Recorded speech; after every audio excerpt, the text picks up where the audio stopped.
So did you build this house all at once or in pieces, you know? Well, I've remodeled 3 times.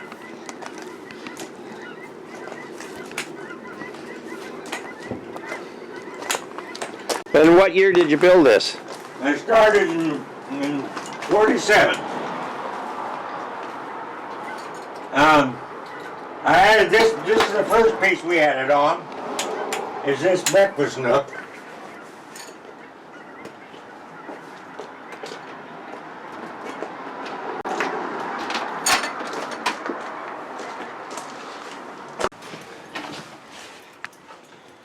It's nice.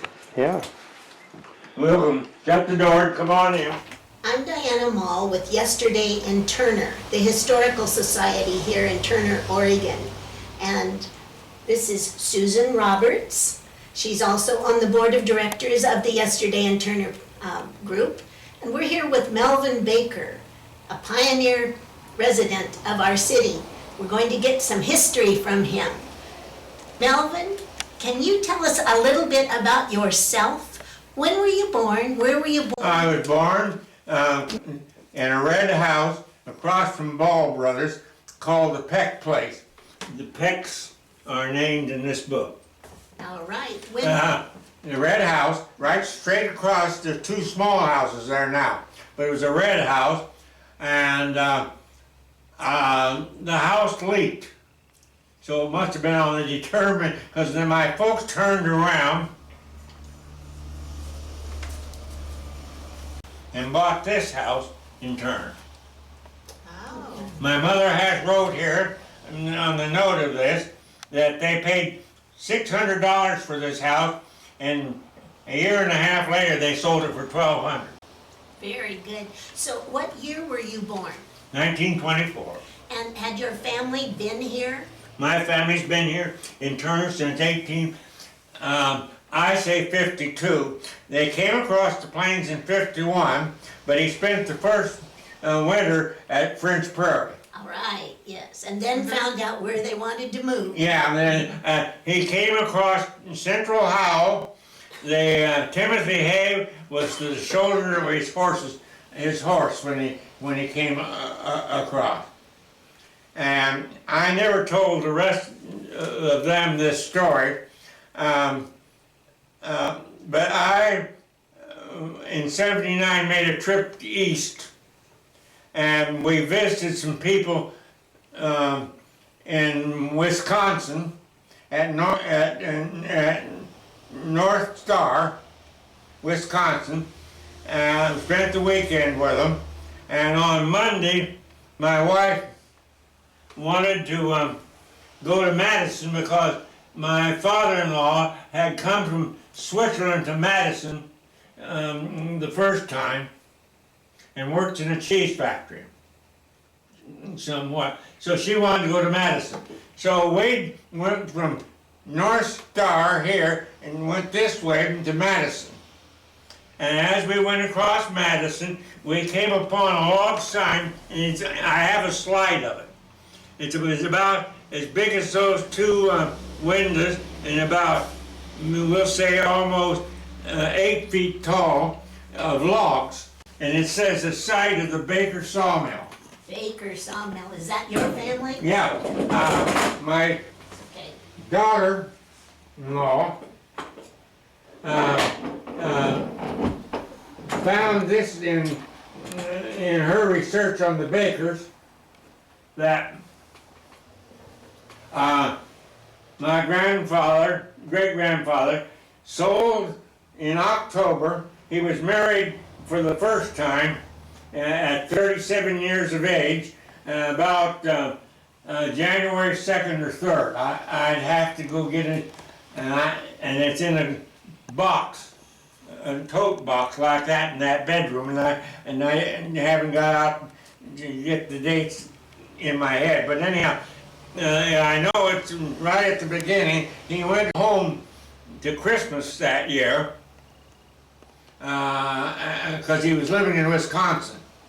And while he was there, he met this girl and married her, and her name was Elizabeth Henderson Baker, and they were married And so he sells them, according to my daughter-in-law, he sells the thing for $4,000 cash, timber holdings and the mill. That was a lot of money. And he builds a raft. It had to be a pretty big raft, because I can't verify this anywhere, but I have the blanket box that he built from the sawmill that he cut. It's out of maple, and each board is about this big. I mean, it's not pieced. Yeah, old growth. And it's upstairs, and my dad used it for a feed box. So that's why it's upstairs. My son's gonna take it and restore it, but that's another thing. Anyhow, he put that blanket box on there. I say that he put his saddle horse on that raft too, and they floated to Prairie du Chien. This is folklore. Now, the grandmother that lived with us told a lot. She died when I was 17, and when she last 2 years she lived with my folks, and my sister could not tell the stories, but I listened to my grandmother, and so part of this is anyhow. So after I retired, I went to the Oregon Historical Society on Thursday, because you can get in free down there. Did you know that? Yes. So I would go on Thursday wanting research on anybody that came across the plains in 1851. And the Historical Society, my grandfather hired a man by the name of Jess Harpo. The Oregon Historical Society challenged me that it's Harpool.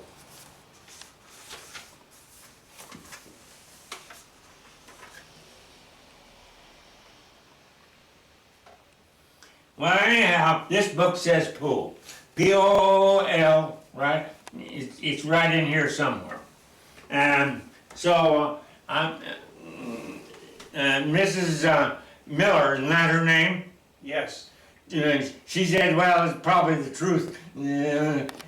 I know that the people that lived across from my mother, where she was born in California, World War I, they were German, and they used their name, another name. Today, Sure. their name is back German. All right. Yeah. So you understand what I'm saying. So anyhow, I find in the Oregon Historical Society, the 1st of May, 1851, they are at St. Joe, Missouri, which is 2 weeks from Independence, Missouri. And he also, Harpo wanted another 2 weeks earlier, so they started out with a large herd of cattle. So my grandfather had bought a herd of cattle, and he had drivers, and they started out with 3 wagons. One wagon was loaded with grain, because he wanted to get out on the prairie ahead of any wagons with this cattle, so they had feed across the country.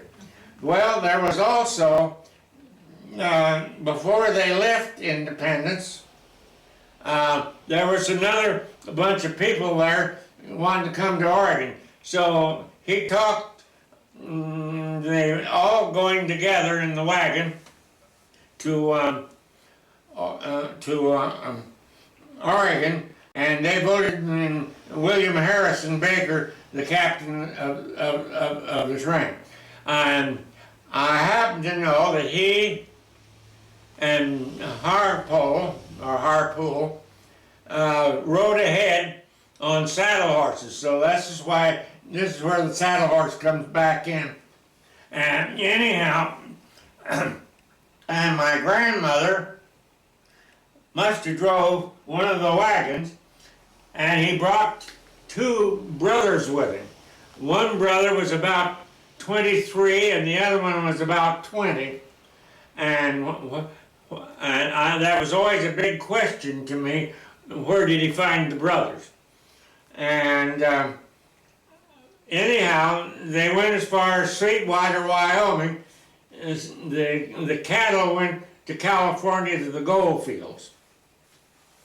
So we now know my daughter was very interested in the name Briggs, and when my dad and mother got married, they talked about their grandmothers. They both tell the same Indian stories. So apparently they were in the same wagon together. We now know a lot about it. My daughter comes up with the Briggs's wills, which were released about 2 years ago from California. They let so many wills out for public, and they tell a story. My mother had an aunt in California that she didn't even know existed. Aunt Laura.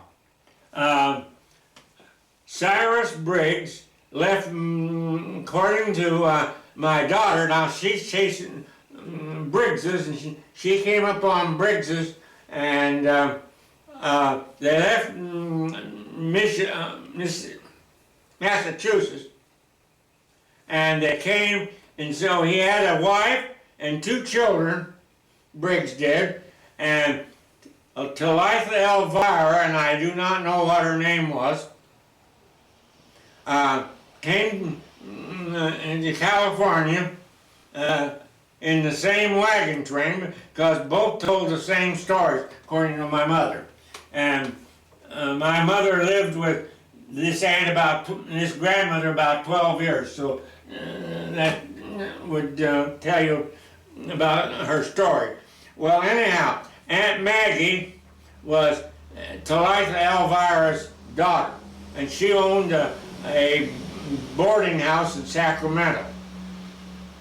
And my daughter finds out that Cyrus Briggs and Talitha Elvira were married 3 years later, and she was running a boarding house in El Dorado. But anyhow, I shouldn't put them in it, but the Briggses owned 1,000 acres here and a 320-acre piece here. This was the horse farm, and this was the ranch where my mother was born.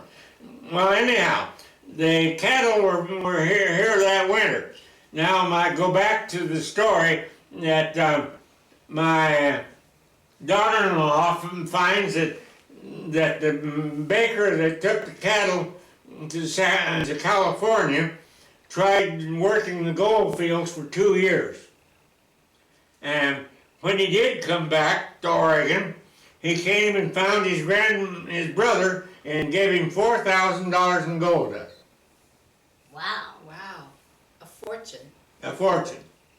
And then he went to La Grande from here, and he had been to medical school, and they only had to go 2 years in medical school in those days. So he was a doctor at La Grande for years. And the other brother disappeared. And throughout the period of time, Mrs. Reeves is Raul Baker's father is the son of the grandfather, William Harris's brother. And he came down and saw my grandmother in 1940, and Grandma was living with us, so that's why I saw Raul Baker. And anyhow, nobody knew for sure what the name of the brother was. They had all kinds of names. for him. And so I began to get letters from a woman in Grass Valley, California. And I read them. They smelt like Mormon. I chucked it in the 13, 5 of them.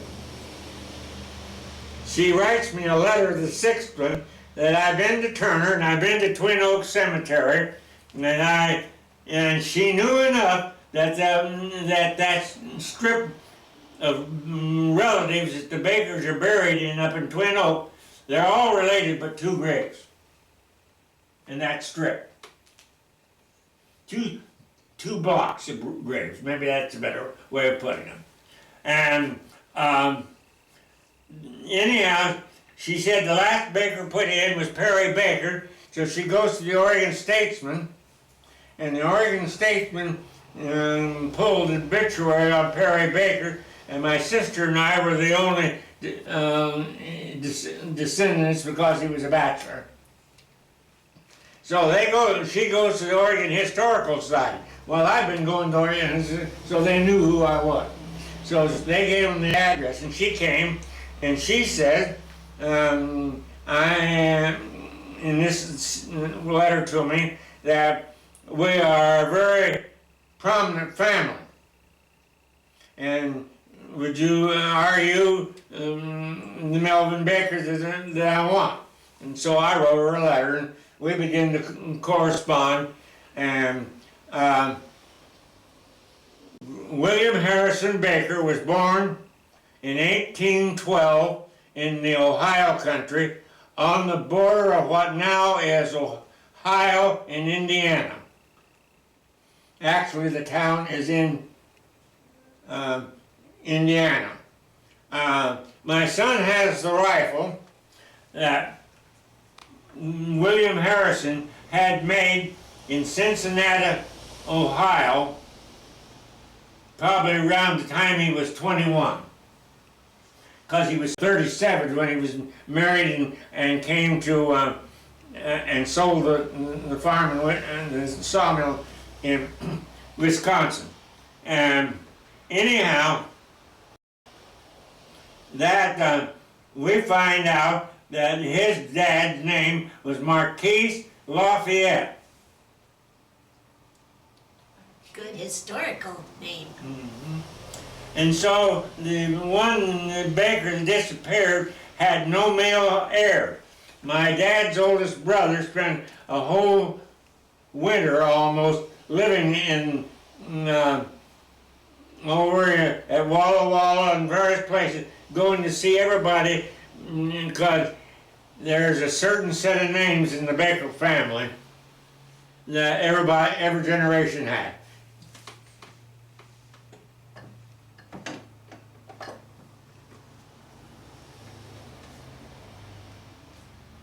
This one here carries the family name. That's my great-grandson. That is so precious. Yes. You have quite a heritage coming across the plains and everything. Well, I'll say one more thing. The Ferrises, who was my grandmother Briggs, was born in Virginia. Edward Ferris came to the Neck of Virginia, North Carolina, Tennessee, West Virginia. It's 10 miles to North Carolina, 29 miles to Tennessee, 40 miles to West Virginia.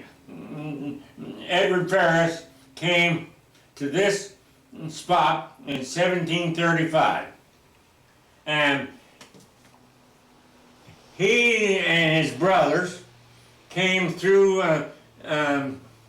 Jamestown in 1690, and they went into Maryland, and his father is buried in Maryland. And I'm going to drop the story there. And so go back to the Bakers. A Maurice Baker came to Jamestown in 1640. This is new to it, and it washes a lot of my story away because my grandmother maintained that we were German. We're not, we're English. Norman, yeah, Maurice Baker was from Normandy. That's English. So consequently and so as he moved into the Ohio country, the daughter-in-law comes up with a family in which would be Indiana. A picture with my great-grandfather came to Oregon. That's a treasure. Wow. Yeah, so we now know that piece of the yarn is the truth, to what my grandmother said we were German, and that my family had come from Jacob Baker, who was Huston hired by the British and train coat. And it's very possible that the patents that she was, that Baker that she's related to was of that, but it wasn't this Baker. All right. Interesting. That is only supposition. That's enough of that story. Back to them. Now, go ahead and ask your question. That's good enough. Well, you were born here. in Yeah, Turkey, well- and you've lived here almost all your life. You know, the only time I haven't lived here is when I was in the Army. And tell us about your Army service. How old were you? Nope, I How don't old- talk about my Army. Were you, How old were you when you went into the Army? 19. And that's World War II. Were you in European theater or the South Pacific? Nope, I was in the United States the entire time. I was with the 8th Corps District. And I had a very important something that we did. I was with anti-aircraft guns. I wasn't going to tell you, but I'll tell you. I was anti-aircraft gun, and we were at White Sands, New Mexico. We guarded the first atomic bomb. You have quite an amazing heritage. Oh my So, goodness. now, you mentioned that your grandmother thought that they were German, your mother and grandmother thought that they had German ancestry. Mm-hmm. During World War II, was there an attitude in Turner about the Germans who might... German one. World War I. The Schiffers, Okay, yes. the Aaronses, the Gaths, they're all German. Okay. And when Grandma Kunke came to visit, her daughter-in-law, Mrs. Ted Whitehead, who was the post office for years and years in Turner, Grandma Kunke would come, like when Grandma was at my house, they'd come and they'd sit there, go, talk German, and you'd say to Grandma, "You're speaking German." "I am not, I'm speaking, this is part of your story. I am Pennsylvania Dutch," which is the truth, but it's German. That's still precious, though, to have that heritage, because they fled from the Alsace-Lorraine, the Normandy area, and came on over. My Pauline's mother, and grandfather, came from Frankfurt, Germany, and he came to America first. He went to his sister in Illinois, and he worked a whole year, and he sent his wages back to Frankfurt, Germany, and Grandma Sadie came to America first class. She didn't have to go through Ellis Island. She got off the boat like a normal person, got on the train, went to to Illinois and was married to her husband. And they started out, they went to Nebraska. My mother-in-law was born in Nebraska. They went to Wyoming. They went to Idaho, Napa, Idaho. The National Geographic tells that John Yost, Fred John, brought the sugar beet to Napa Valley, and my grandmother, my mother-in-law, said that they raised sugar beets for several years in Idaho, and they shipped 3 gondolas back to Nebraska, sugar beets, before they put a plant up and people started in Napa. Now Napa's got a big sugar beet factory. So you stayed in Turner except for your Army time. That's right. I said I'd never live here. You said you'd never lived. I love that. You went to school here in Turner. Yes, I did.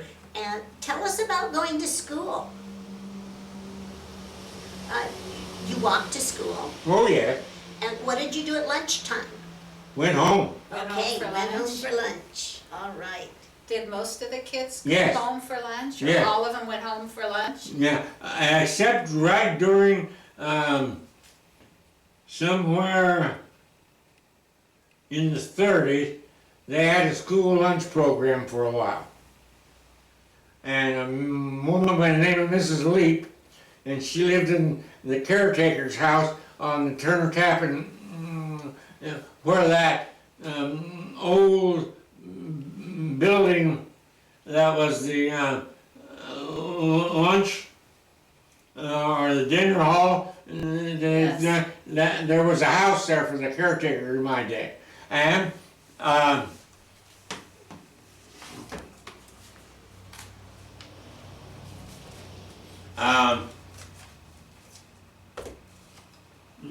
she made the best mashed potatoes.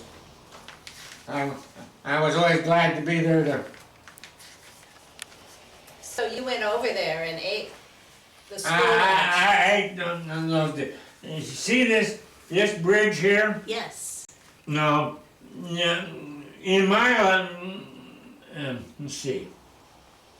Now they built a road out here and over the concrete bridge, but this was the bridge that went over to the tabernacle and then went around onto this road like that. And my this thing has been owned by my mother's aunt, then my mother, and now me. So It's precious. yeah, it is. Tell me, what are some of the major events that you remember happening here in Turner? Well, then the flour, the flour mill burnt. How old were you then? Do you remember? Well, Teenager? I must have been 10 or 12 years of age. Why I'm going to tell you, my mother's brother, Herbert, was working in the flour mill. And my dad, and it's a 5-story building, we climbed the stairs up to the top floor, and he was shoving grain in a hole in the floor. And anytime I had a dream of falling through that hole, I knew I had a fever. Yes. Oh, wow. So, do you know what caused the fire? Probably dust. Okay. Was that, do you have volunteer firefighters back then? What? They only had a 2-wheel cart with some hose on it. Couldn't put the fire out. That was rough. And when you get over there to Turner, up here above us, the mill set here where there is a building here and a building here now. Well, the mill was right here. And this building here was up on the upper level. You see this creek comes around here like this? Well, and then it turns here and goes into the flour mill. Okay. And the power plant, Turner Power Plant, that building that's still there, that's where the power plant was in Turner. And when I was a kid, the lights went off at 8:30. Oh, just automatically. Automatic. They well, actually 8 o'clock. What time did they come back on in the morning? I have no idea. Were they on when you got up and Yeah. went to school? Yeah. Yeah? And Did they generate the power from? from that mill race came, it's up here like this, and there was a falls like this. Oh, And that is what generated the power plant. And Turner Garden Club landscaped it all, had it all in shrubbery. Had a little park here. how nice. And when Berkeley's got it, they filled it into the height that it is nowadays. Okay. Actually, and then when the high water came, in that day, that was all underwater. Oh, for flooding. So flooding's always been an issue. Yes. He tells a story in here of a team of horses nearly drowning in high water. Oh, So do you remember that it flooded every spring or winter here, or most winters? Well, the worst one flood that we had, we had a heavy snow in about 1936. I remember that it was almost to my hips. In fact, I have heard and lots of barns and everything collapsed from the weight of the snow. And anyhow, then it began to thaw. They floated down the snow and slush down against the railroad bridge just down here, and then this thing really got water in it. There was even water here on this highway. And so the men went down there, and I don't know whether they used dynamite or what, but anyhow, they got it unplugged and got the water down. did that stop you from going to school? Was that Nope. And when I went to church jumping jumping the puddles? jumping up in the snow. Oh my. So weather was a factor. What about, now Turner used to have a lot of industry and businesses and, Yes, there was the Flax Company, Lynn Miles Flax Company, and many people, my mother and her brothers helped pull flax at Aaron's, and Uncle Harold was a big man, and Uncle Hub and my mother were of smaller stature, but my grandmother, Uncle Harry, she put him in a corset because his back hurt and pulling the flax, one of those Steve corsets. My mother laughed because the kids had known that, they'd have run him out of town and laughed. Oh, too bad you don't have a picture of that. Oh, no. so flax was a big thing Yeah. up until World War II or what? It wasn't, it had to be before that because I don't remember the flax bit in Turner at that time. Okay, but as a young child you do. Yeah. The big thing in Turner, when I was a kid, everybody had prunes. Prunes, okay. Schiffers had prunes, the Staples had prunes, Aaron's had prunes. Did you have a prune dryer in You know, Turner? there, where they, about where the houses are being built now, Aaron's has had a prune dryer there. And if you've been up, Summit Hill, as you're coming along like this, and then you go up like this, and go up, and then back down on Summit Loop, there was a dryer right there. So you'd load up your prunes Yeah. and take them and then get them dried and come pick them back up? Mm-hmm. Could you sell them at that point, or did you use them for yourselves? Well, we probably used all ours ourselves. In fact, I have, and my grandmother's dried prune cake recipe. Oh, that's a precious thing to have. Have you made it? You No. cook. I cook. In fact, I aim to. I've got the prunes. All right. That'll be something to hear about. So people had prunes, and there was flax, and there was a flour mill, there was a lumber mill. Yeah, there was 2 lumber mills. When you go out this road, and there's a White House and the new house on this side, that's the Carlton Smith place. And this is an Aaron's place. You go just a little, there's a brush thing here. And actually, when I was a kid, that was a road.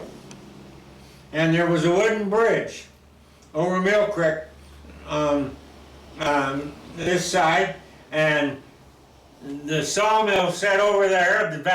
The last time I was down there, the sawdust pile is still visible. That's exciting. Amazing. Yes.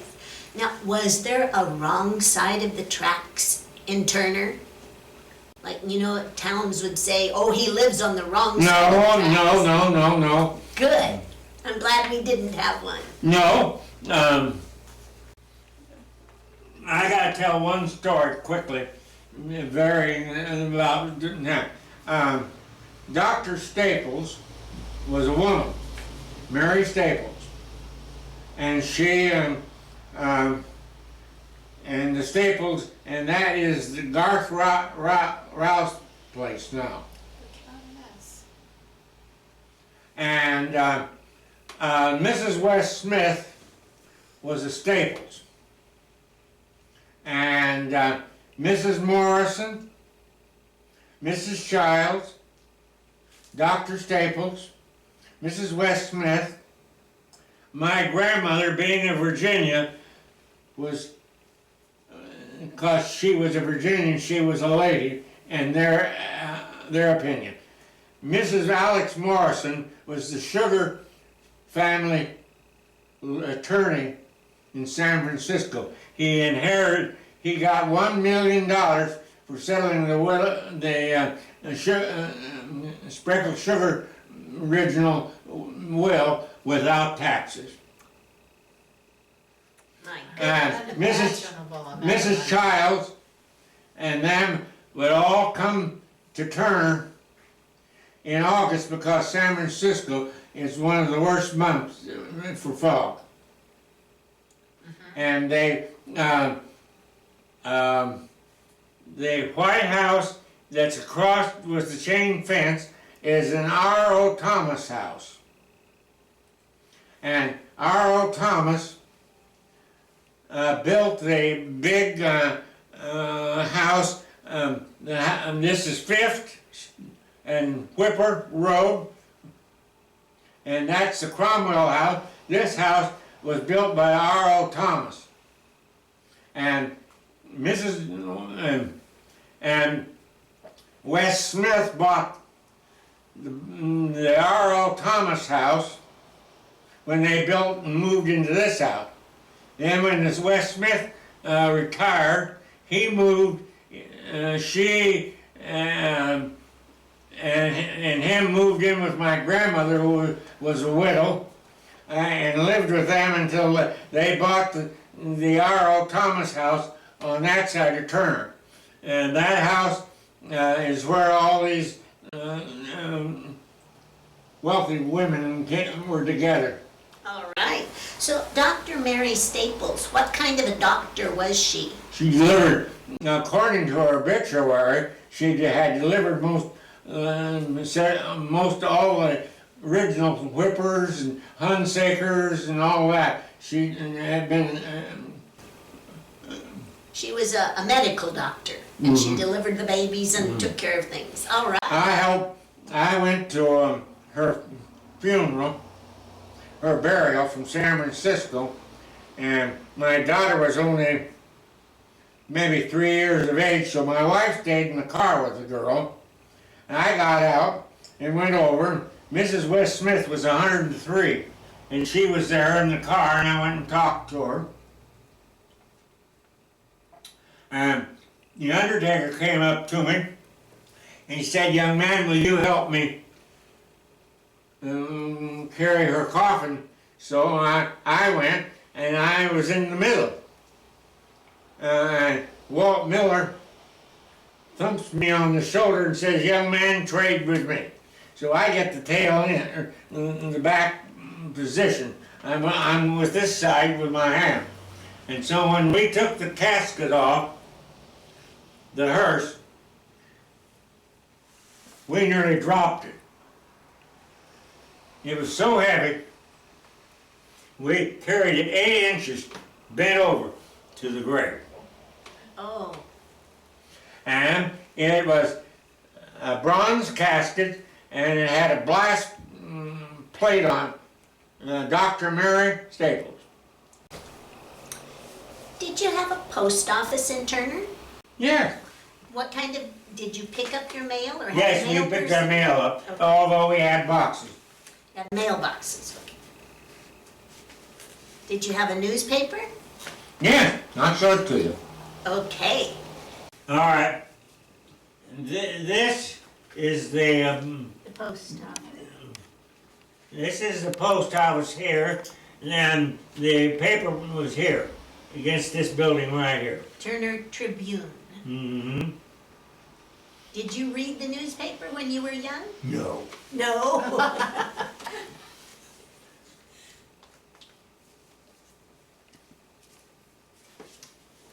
Did you, when you were like a teenager, did you work? I mean, besides going to school, did you work in some? And how did you get the newspaper? Did somebody deliver it? The Yes, I industries had. around here?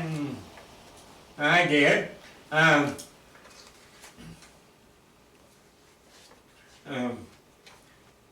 Now, there was a dairy in Turner by Art Robinson. That's on 5th Street. And I started working for him when I was 10 years of age. I drove the cows from the other side of Whipper over down past to the bridge and over the bridge to where my folks lived. We went down there. I went down the alley. Then I went down there, and what's now 7th Street, 8th Street, and all that subdivision over here was the Miles Women Linen Company. There was a big red tin barn. There was a machinery factory, machine shed factory with scratch machines in it. And Art Robinson rented that 125 acres, and I'm the one that drove the cows. Went at 7:30 every morning, took the cows to pasture, and then at 4:30, when I got home from school, I picked the cows up. I had to go sometimes clear out to the White Bridge because they would be eaten there, and drive them back across that ditch and then up to Turner for 1 quart of milk. 1 quart of milk. Oh, my. And Every day? every day. And my mother always let me have the top cream because I'm the one that You earned it. I earned it. How many cows were there? Like 10, 20? Yeah, there was at least anywhere from 6 to 8 to 10. So were they good cows? Did they follow you when you started telling They them? were they knew the route. I really could turn them around and wouldn't sit somewhere until I got But I was the one that had to lock them in their stalls. And he had a cross herd. He had two jerseys. And you believe you me, Jersey cows have got a nasty temper. Oh, I carried a club. did you?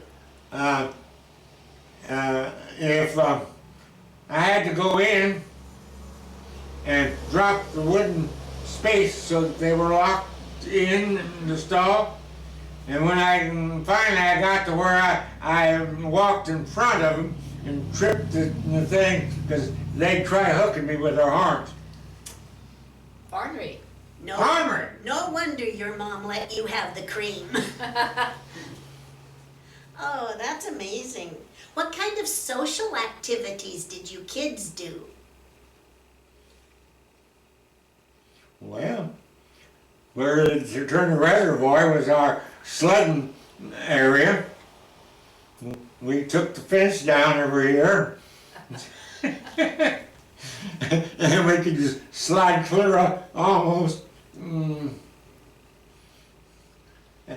I shouldn't tell us. You asked about activity. We had the mayor's Harrison was running the grocery store in Turner, which was in the Oddfellow building, which was the old L. Robinson store. And we took our roller skates and we put them on 1x8s, and we would they put the Turner Salem water line in. We would go out on top of the hill up here, and we'd enter the hill, and they had not sealed it in the bottom. Us kids would go from school and take our things and go through it. And I can remember one day Harrison coming, Mr. Harrison coming and talking to my dad. And my dad said, "Don't you kids go up there anymore." So when I worked for the city of Salem, I found out it cost the city of Salem $1,100 to wash that pipe. Yeah, Well, it sounds like fun. it was. Not bad. And we would buy, we were smart, we had watches, and we would allow 3 minutes, and then the next one you'd go through. Did you get caught? No. Just people knew though. Yeah. Just let it slide. I just never told the city of Salem that I was one.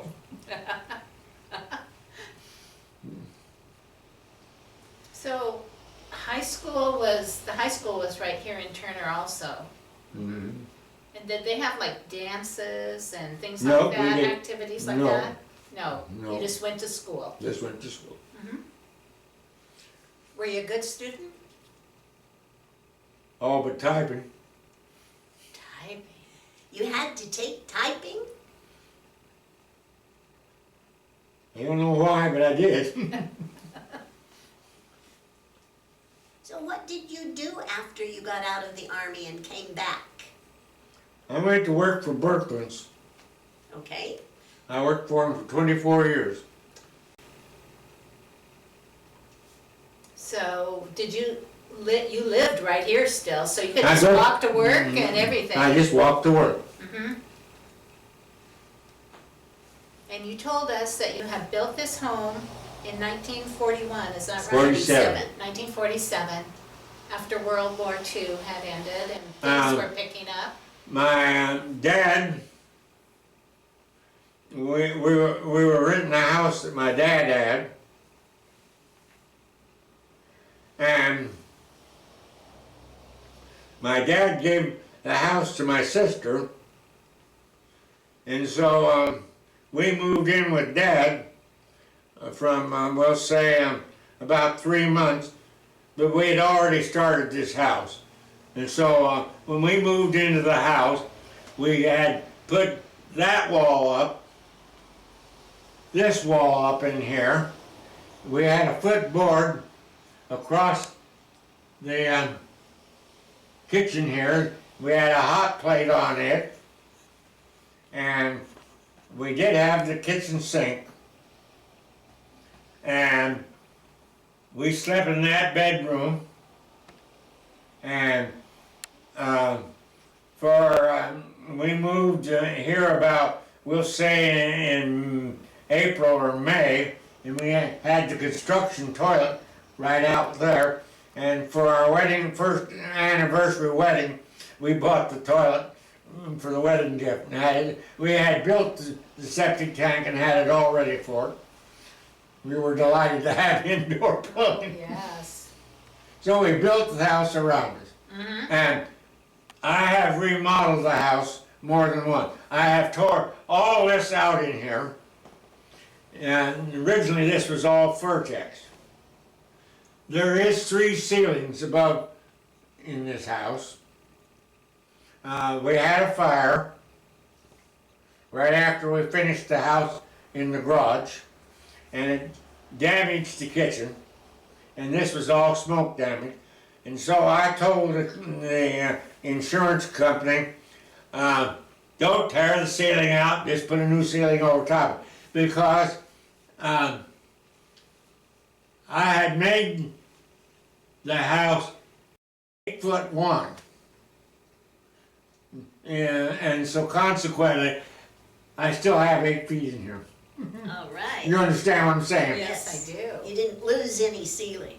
Yeah. And this house, before I put the tin roof on it, everybody's snow had melted off, and of course it's insulated up there, but I contribute to 3 ceilings. Okay. Melvin, you said we moved in here, you and your wife. Yeah. Where did you meet her? I came home from the Army, we'll say, somewhere, probably in the 44, and I went to a basketball game, and 6 girls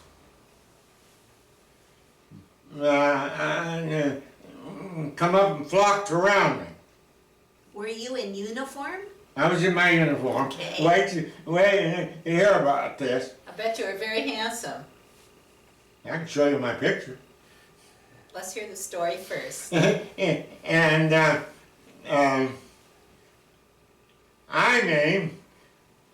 I'm 21 years of age, and they're all minors. And it was well drilled in us at that age that girls underage were jailbait. So I wasn't that interested in this bunch of young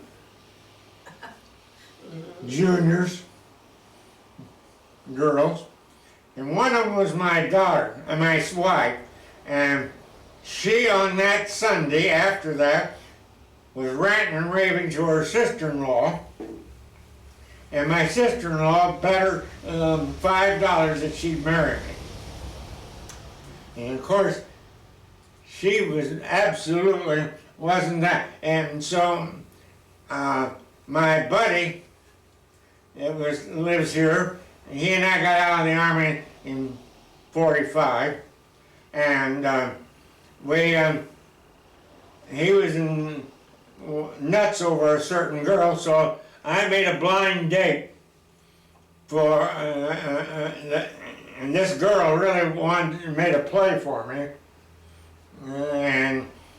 but I made the blind date for her, for Johnny, and so I had to come up with a girl, so I went to the same church that Pauline did.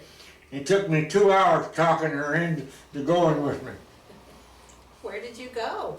We went to Billy Graham Crusade. Did you? The ballpark was where now the Salem post office is. Yes. It was in that building, in that space. The building around Crusade was.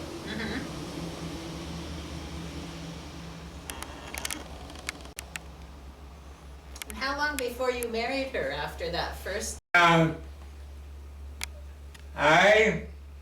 would have married her sooner, but I said to her, and you deserved to have your high school education. So we waited till she was out of school.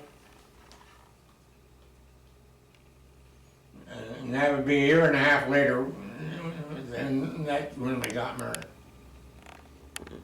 Was Turner a dry town? At that time, yeah. But it wasn't, it's been a wet town off and on all through the, in fact, I have to read this, but I think this book tells that there was more than one beer parlor in Turner when in 1883.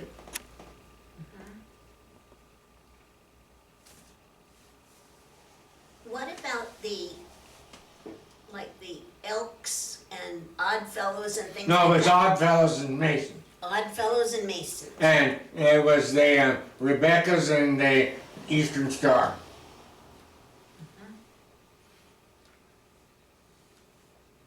My Did you grandfather Solon was one of the pioneer Masons. Were you a member of either of those organizations? I refused to be. Okay.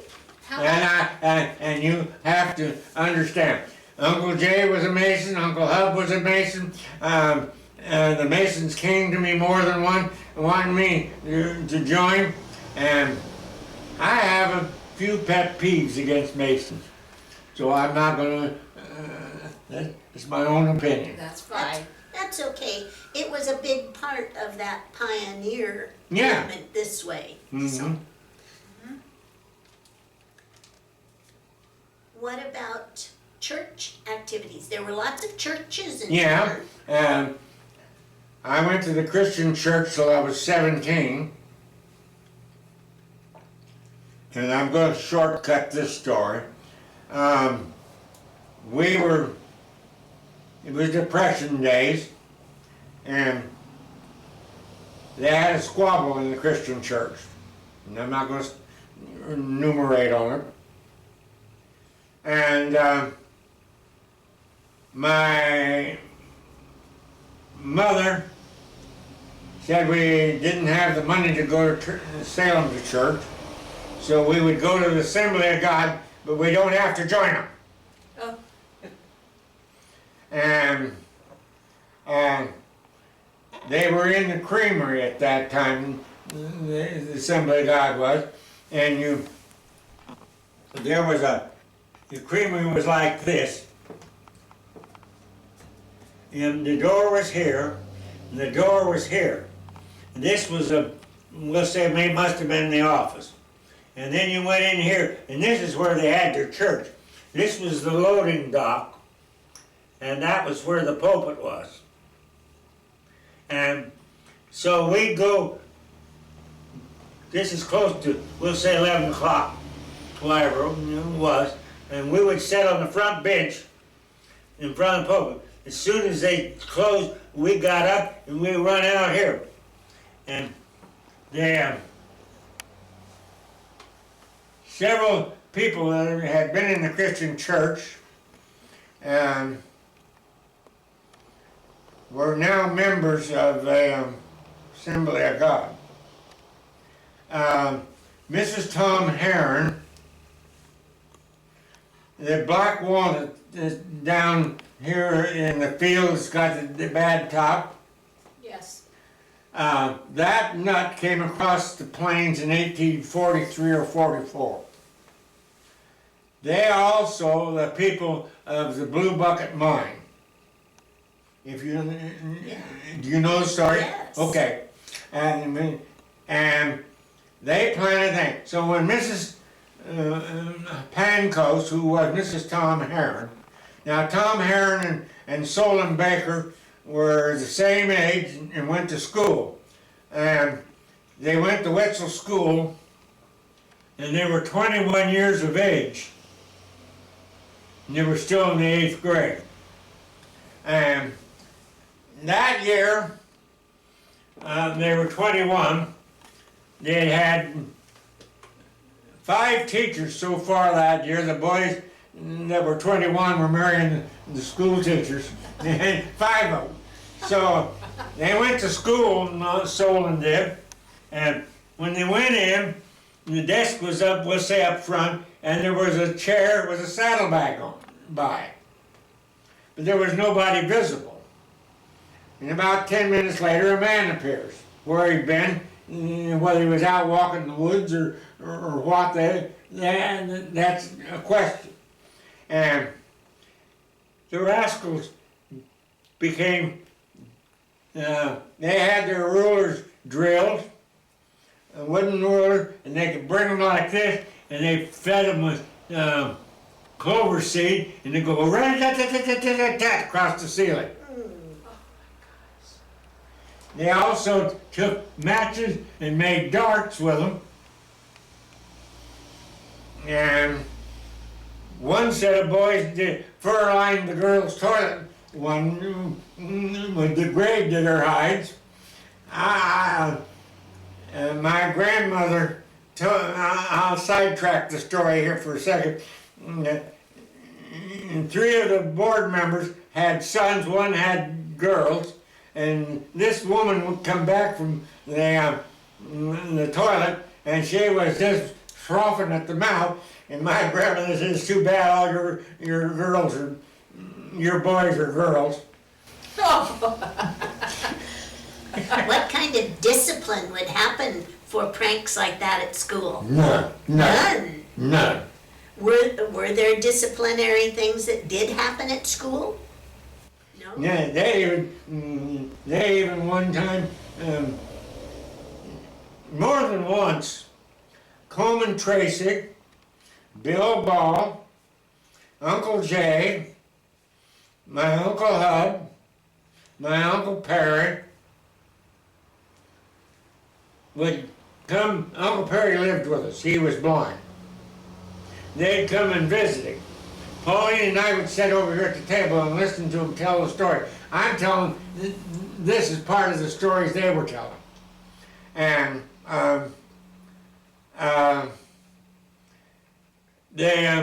Uncle Jay said to Bill Pearson one day, "How about the sign on the Odd Fellow Hall, Bill?" He said, "Why do you say that I painted that sign on the wall?" He said, "Your dad was the only one that had red sheep dip." And they told about frying, having chicken roast out at the brick house, which I showed them on last Friday. And that was their rendezvous. They'd steal chickens and have chicken and hooch. White lightning. And I won't name, but they were all respectable people. They were considered Turner's elite. Did you have police back then? They had a night watchman. Night watchman, not a police. He was George Gibbons. That was the last one. I don't know what was before him. Right, okay. The little house that's Delaney, and then 5th Street goes back to the bridge. There's a little house there. The front of that that house is a 2-room house, and George Gibbons lived in that house when I was a kid. Do you know what the night watchman's job was to do? Nope. Did you have rules about animals loose in the streets? Like dogs or horses or cats No, dogs run wild. Okay. When did you learn how to drive? Army. In the Army, okay.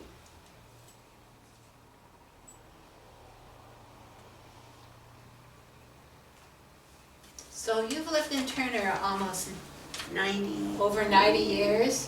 When you think back over all those years, what would you, do you have like a best memory of Turner? Like when you think of growing up in Turner, what immediately comes to your mind? Do you have just like one thought, or is it many thoughts? Well, it had to be, my mother was, well, in those days, Depression days and everything, people visited regularly every day, figuratively speaking. Now, you take the Assembly of God Church, or the old Presbyterian Church. The next house is the Ferris house that they tore down that was there. That Ferris was my grandmother's oldest brother. Now, Aunt Annie was a Pratt. And I've been back to Virginia and I've met a lot of the Pratt. Pratts are very proper people. All right. Lois Pratt Ferris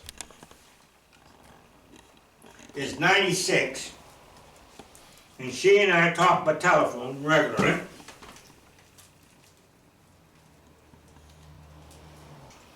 This is her here. Oh, She's 96. oh wow. She fell on June the 3rd. She fell 3 days later and broke both hips and her left wrist. She's home today. Last Sunday she had the best day since she fell. And this girl and I, and this is Nell, and Nell's mother is named after my mother. So we have a bond, and she and I bet that she'll be driving her car Oh boy. at 96. Now, she lives 2 miles from Chilhowie. But when they put Interstate 81 down, they went right down through this canyon into Chilhowie. The house sits right here, 2 miles. This part of the family farm is now a suburb of Chilhowie. But this isn't. This has got a precipice. You ain't gonna get no road up that. And so she said after dinner the first time I was there to her husband, go put the Fords and tractor, put some kind of a lift on the back of it. And so as we started up the hill, Gail says to me, this is where we raise our tobacco. Now, Gail and I hiked the Blue Ridge. He took me up on the Blue Ridge to show me Pioneer Log Church and things like that. And Gail walked behind me, and the scriptures just flowed out of it. He made me ashamed of myself. And he would have drove me to drink if I had to live with him, because if the house had caught a fire, he'd have stayed on and finished his coffee at the table before he got up and left. He was just that laid back. Well, anyhow, Pauline says to her, because they're riding on this lift, I'm standing up behind him talking to him on the tractor. And Pauline said to him, who plants the tobacco? Lois says, I do. And Pauline said, I couldn't believe she is such a lady. She would sit on the back of that, and then you have to take, they raised their son has 2 greenhouses that are acreages. And their first crop every year they have in those greenhouses is pharmaceutical tobacco. They raise tobacco till it's about this big, and then it's sold to the pharmaceutical people for research as well as what they want out of it. Makes big money at it. Interesting. Well, you know, it's almost time for us to call quits to this for today because we have to go on to the other program at Cascade. But there's so much more we need to ask you. Would we be able to come back? Well, if I'm here, All right. You'll be here. well, This is just fascinating. You have so many great memories, and we appreciate that you are sharing them with us. Yeah, it's just fascinating. I'll tell one story quickly. There was a White House, a two-story Italianate house. Now, do you know what I'm talking about when it's an Italian house? I do. The man, the name was Joe Hall, lived in it. And as you go out Whipple Road, on this side of the road, disregard the London trailer houses, but there was up here, there was a house that Delzells, all kinds of people have lived in that house. That was originally the Joe Hall farm. Then there's a driveway that goes back to the dairy farm. Then this is a Miller place. And all this land across that's in corn was Miller. Now the Millers, Grandma Miller was a cook. And the cook, her grandfather was the only white man present at the last of the great chiefs of the Calipooly. And he's buried somewhere across the road from Cook Road. And my dad's the only white man, lest there are some cooks. But Grandpa Cook showed my dad the grave. And I can remember when the four professors came from Oregon State to our house, begging him to show them the grave. Now my grandmother had great respect for the Indians. In fact, she even fed an Indian chief for three winters. That was nice. So he came for dinner one day, breakfast one day, and she said to him, "Tuckerman, I'm not going to feed you anymore. Your wives are stealing me blind." He stalks out of the house. I told this story to them. He stalked out of the house, and the next thing she knew, he was coming up the lane. And then you know the lane is quite a distance back to the house. And he was driving these wives in front of him with goose eggs, watermelon pickle jar, and everything. He comes in, he sits down at the table, and he says, "Now you feed me, they'll poison me." Oh. You have such stories. Oh, wow. We need to make sure that these are shared for the future generations. Yeah, so the one field back of the house, there's 10 springs. And it's called the Mound Field by the family. And all the way around the field is Indian graves. Now the Indians camped at this 10 springs. They also camped at the springs where I showed you folks where they tracked the crooked horseshoe back to say on the Delaney murder. And that was a day's journey with the Indians from there to there. And this field had a lot of Indian graves.